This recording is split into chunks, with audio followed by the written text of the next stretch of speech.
Bueno, descrita como una guerra de eslavos contra eslavos, porque son eslavos. Nadie esperaba que fuera más lejos de aprobar la separación, Putin, de las dos repúblicas que se formaron en el 2014 en el este de Ucrania. Sin embargo, ahora está entrando a Kiev y está amenazando con armas nucleares. Y ahí ya la cosa se puso negra. Vamos a empezar hablando de esto. Todo el mundo dice, bueno, pero es que hay que conocer la historia de estos pueblos. Hoy estaba leyendo un artículo de un escritor israelí, historiador, se me va el nombre ahora, Harari. de Homo sapiens. Yuval Harari. Yuval Noah Harari. Exacto, Noah Harari, que decía que esto es un pueblo que cuando Kiev era Kiev, todavía Rusia eran Rusia pequeñito. pueblitos Así y es. campos. Es decir, sí es verdad que estuvieron juntos tantos años hasta el 91 y sí es verdad que la OTAN es una asociación de países para defenderse Militarmente. y que eso militarmente puede representar una amenaza para Putin, pero ya Putin había entrado hasta cierto punto dentro del círculo privilegiado de las democracias y las Naciones Unidas, y todo el mundo hacía negocios con Putin y los americanos lo hacían. De repente estamos viendo otro Putin, ¿o no? ¿Qué es lo que quiere Putin con esto? ¿Es Kiev? ¿Es poner un gobierno títere? ¿O quiere, como dicen muchos, ampliar sus fronteras nuevamente? Bueno, yo creo que hay una evidente vocación expansionista de la Federación de Rusia bajo Putin. Eso es evidente porque Ucrania no es el primer caso. Yo quiero decir algo que se repite mucho en los medios, yo creo que es errado, sobre las razones que motivan este movimiento y este conflicto. Yo escucho mucho OTAN, y expansión de OTAN, y cómo llevamos a OTAN a la frontera, y Rusia se siente acorralada, y bueno, hay que responder. Pero algo que mucha gente no dice es que realmente esa narrativa, que es una narrativa que ha impulsado Rusia de manera constante, porque hay que reconocerlo, hubo en los 90 una expansión de la membresía de la OTAN que en su momento fue criticada y que Rusia desde el primer momento criticó. Eso no está en tela de juicio. Pero cuando Rusia se anexa a Crimea en el 2014, ¿qué pasó justo antes de eso? Sale Víctor Yanukovych, que era entonces presidente de Ucrania, por una revolución ciudadana. Ustedes recuerdan esos videos. Exacto. ¿Y por qué ocurrió esa revolución ciudadana? ¿Cuál era la razón que la gente esgrimía? Hay un documental en Netflix sobre eso, por si acaso lo quieren Así ver. mismo se llama, creo, la revolución de Maidán, me parece. El no Euromaidán. recuerdo. Entonces, ¿qué pasó? Este señor se negó a firmar un acuerdo de asociación y de cooperación comercial y económica con la Unión Europea y llevó a Ucrania a formar parte de la famosa unión aduanal que ha impulsado tanto Putin dentro de los ex países de la Unión Soviética. Entonces, ¿qué era lo que la gente veía? Este tipo nos aleja de Occidente, de Europa, y nos acerca más al centro de Asia y a la órbita rusa. Entonces, es ese choque que hay entre somos europeos y nos inclinamos hacia Occidente, o miramos más hacia el este. Ahí es que está la razón de todo esto. Porque no es cierto que no existe una preocupación muy fundamental en la mente de Vladimir Putin sobre qué va a pasar con esos países que otrora formaron parte de lo que él llamó la catástrofe geopolítica más grande del siglo pasado, que fue la caída de la Unión Soviética. Putin viene de ahí. Si ustedes analizan el background de él, que era Putin, un agente de la KGB estacionado en Dresden, Alemania, que muchas veces ha dicho lo mismo, que tenemos que recuperar esa grandeza, pero él cometió dos errores fundamentales. El primero fue subestimar la idea de que existe una nación en Ucrania. De hecho, parte del ensayo de Harari, que usted citó ahorita, lo que dice es eso, que la narrativa rusa básicamente dice que Ucrania no es un país. Y como no es un país, tiene una vocación de ser parte del país grande, que es Rusia. Claro. No, y que además los ucranianos lo que quieren es ser rusos. Eso Pero es le han se- demostrado en los según él. hechos que es todo lo contrario. Y en el texto del soldado es lo que decía cuando hablaba con su madre. Nosotros pensábamos que nos iban a recibir así. Y a propósito que vuelves y mencionas al escritor y al historiador Harari, él dice algo interesante con relación a eso. Gorbachev dejó a los rusos y a los ucranianos sentirse como hermanos, sintiéndose como hermanos. Y Putin los ha convertido en enemigos. Así es. Totalmente acertado. Ahora va a ser más difícil tenerlos como neutrales a Ucrania. Pero es que ya eso no es una opción. Ya no es una opción. Claro que no lo Por es. eso digo que es lo que quiere, más allá de Kiev, y poner otra cosa que decía el artículo interesante, pones un gobierno títere, pero ¿cómo lo vas a mantener? Es que él pensaba que lo iban a recibir con los brazos abiertos. Y ahí voy a lo que subestimó. Subestimó la idea de la nación, subestimó la idea de la resistencia. Y es precisamente apostando a una guerra rápida, a decapitar un régimen, a poner un régimen títere y a que no haya mucha muerte, que se apostó. Pero eso no se dio. Pero vamos a ver, cuando uno ve la simetría entre la capacidad militar de Rusia y la capacidad militar de Ucrania, Rusia y Ucrania, estamos en el 6º día y Rusia no ha podido consolidar esa ofensiva. ¿Por qué? ¿Quién está ayudando a Ucrania, además de las armas que están entregando a los civiles? O sea, es imposible en comparación. No quiero que Rusia monopolizar no la palabra de No hay ley compañero. conmutativa en las ciencias militares. No existe. Trasladar un ejército es una pesadilla logística. Vamos a empezar por ahí. Un tanque, por ejemplo, solo tiene autonomía de 300 kilómetros. Es decir, que una columna de tanques va a tener tanque y una cisterna de combustible.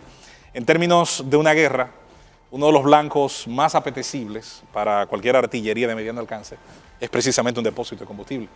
Es decir, en términos de tratar de tener un convoy lo suficientemente largo, completo, complejo y rápido, una guerra no es una distracción. Consume muchos recursos y cualquier planificación tendrá unos grandes márgenes de error. Que conste que estamos en uno de los lugares del mundo donde posiblemente el relieve, digamos, más operaciones terrestres permita. En la Segunda Guerra Mundial es justo por esa enorme llanura, lo que explica también, entre otras cosas, la enorme actividad agrícola que tiene Ucrania. Es una potencia, produce alimentos varias veces para la población del continente europeo en varios rubros. Y fue donde, por cierto, ocurrió una de las catástrofes, dicho sea de paso, históricas más conocidas, el Holodomor, la gran hambruna de los años 30, cuando se le confiscó el grano a los ucranianos para venderlo al exterior y tratar con eso de financiar la industrialización del tercer plan quinquenal de la URSS. Eso fue una desgracia. Yo creo, de hecho, quería agregar eso a Maricela, la narrativa nacionalista sabe revivir también esos capítulos para tratar de recordar quién es tu enemigo y quién es tu amigo. Dicho sea de paso, en Ucrania también se ha revivido mucho de esa historia de hace 90 años para recordar también las dificultades que el pueblo ucraniano atravesó justo en esa época. Por último, no se puede extrapolar nunca el potencial completo de una nación como Ucrania, como Rusia, perdón. Primero, porque nadie va a poner sobre la mesa todo lo que tiene. Eso es imposible.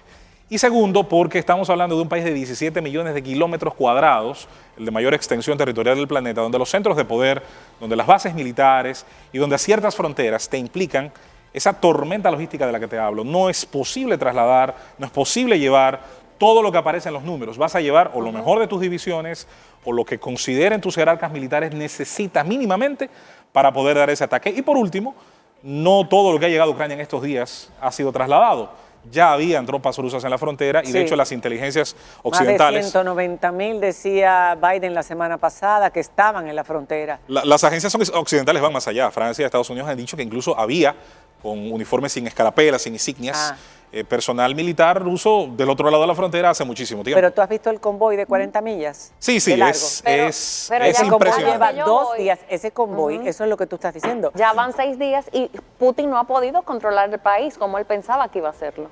¿O sí? Ahí entra el margen de error enorme que tiene cualquier acción bélica. Ahora, no puedes adivinar todos los elementos que incluye, señores, la guerra urbana o suburbana. El acercamiento a las ciudades está comprobado desde la Segunda Guerra del Golfo, donde Estados Unidos, con muchísimo más capacidad tecnológica, con incluso una capacidad de guerra aérea superior. ¿Qué ocurrió cuando se acercaba a Mosul? ¿Qué ocurrió cuando se acercaba a Bagdad? ¿Qué ocurrió cuando se acercaban a las grandes poblaciones? ¿Qué ocurrió recientemente en Alepo, Siria? Mira, tú puedes tener... Y más para atrás en Vietnam. En el caso de Vietnam, la guerra en la selva, por ejemplo, que era una tormenta, O sea, era una pesadilla. Ellos conocen su tierra, pero además están luchando por ella y por sus familias. Y hay otro elemento, hay otro elemento que debemos tomar en cuenta sobre las guerras modernas.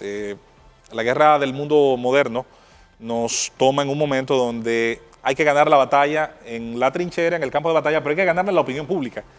Y aun cuando ya comienzan los videos y los indicios de ciertos crímenes de guerra, de ciertos ataques a civiles y a estructuras civiles, es evidente que todo el mundo quiere demostrar que respeta esa parte, que respeta las leyes de guerra, las convenciones, y que está atacando solo las estructuras militares. Así que en ese sentido, Hoy por hoy, el principal uso de la fuerza es la contención. Parece una contrariedad, pero no lo es. Tienes que tratar de contener, ubicar específicamente a los blancos allí a donde las leyes y las convenciones de guerra lo permiten, o posteriormente vas a enfrentar en la jurisprudencia internacional las consecuencias.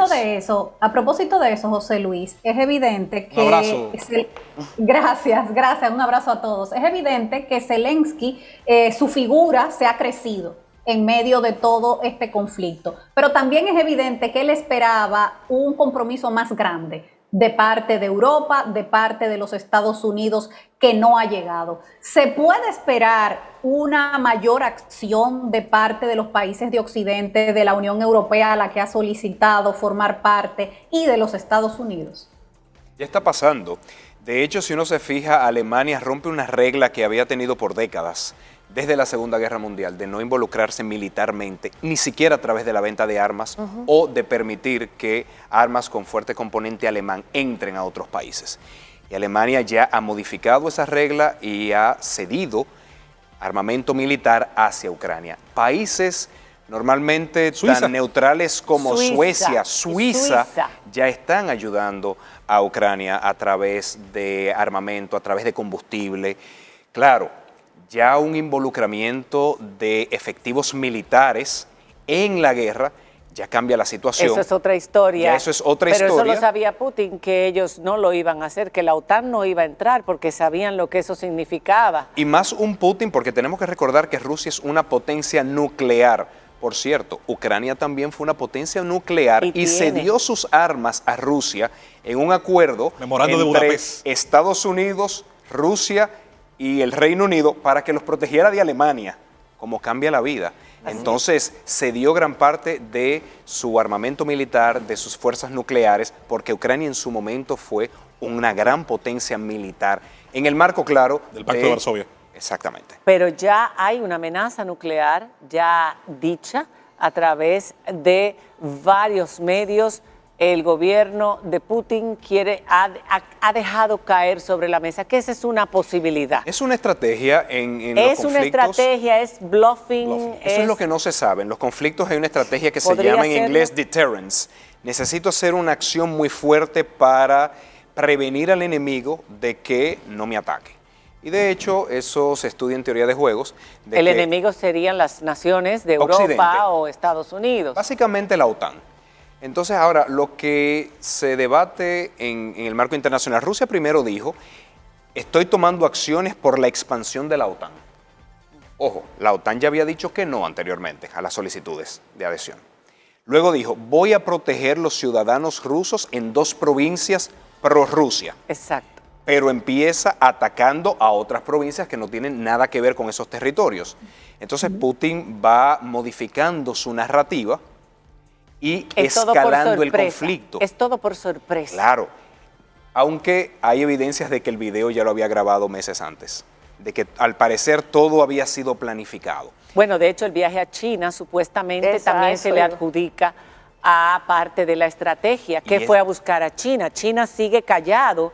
De hecho, ayer, vuelvo y digo de hecho, ayer o hoy, en el día de hoy, ante las Naciones Unidas, había una consulta, o no me acuerdo, habló el ministro de Defensa que en el momento que empezó a hablar, separaron representantes de 40 países y lo dejaron solo. ¿Quiénes no separaron? China no separó. Bueno, si uno lee... Israel no ha adoptado las sanciones que los Estados Unidos están preguntándose qué es lo que pasa, que cuando lo hará, ni India. Todos tienen algún grado de relación muy sensible en algún aspecto. La India desarrolla gran parte de su componente militar, porque por cierto es uno de los 5 gastos militares del mundo. El Sukhoi creo que 27.000 lo desarrolla el software hindú con la enorme experiencia militar rusa. En el caso de Israel, hay que decir que el primer país que reconoció la independencia del Estado hebreo fue la Unión Soviética, que digamos su gran heredero es Rusia, y que Rusia siempre fue en su población, tuvo siempre un gran componente hebreo. Yo creo que hay elementos sí, lo que pasa es que Israel, que tiene un problema político interno bastante fuerte, recién acaba de salir de Netanyahu, pero con una gran fuerza. Tenemos que recordar que duraron días y no se podía formar el gabinete, no se podía formar gobierno. En el caso de Israel tienen una población que tiene una ascendencia rusa bastante fuerte. Los judíos askenazis. Exactamente, entonces ahí hay unos elementos internos complicados. Ahora, lo que llama la atención es que Europa, a pesar de la dependencia del gas ruso y a pesar de que en este momento más que nunca lo necesitan porque las energías renovables que tanto le apostó la Unión Europea no están siendo tan efectivas este año, pero aún así la Unión Europea está dando muestras de sanciones progresivas pero efectivas. Hacemos una pausa y nos preguntamos hasta dónde las sanciones realmente podrán detener el avance o la escalada en esta situación tan crítica. Hoy hemos visto también filas de rusos buscando en los cajeros automáticos tratando de sacar dinero. A propósito, hay una situación también con los estudiantes y los dominicanos que están en Rusia que se quieren ir pero no tienen acceso a dinero y tienen una situación muy difícil. Las sanciones no son tan sencillas, por más que hayan acumulado 630 billones de dólares, etcétera, es grave lo que está ocurriendo porque hasta el SWIFT se lo han quitado a algunos bancos y el Banco de Rusia también está siendo afectado. Cuando regresemos de la pausa continuamos con el tema y compartiremos algunos de sus comentarios sobre esta mesa. Ya volvemos.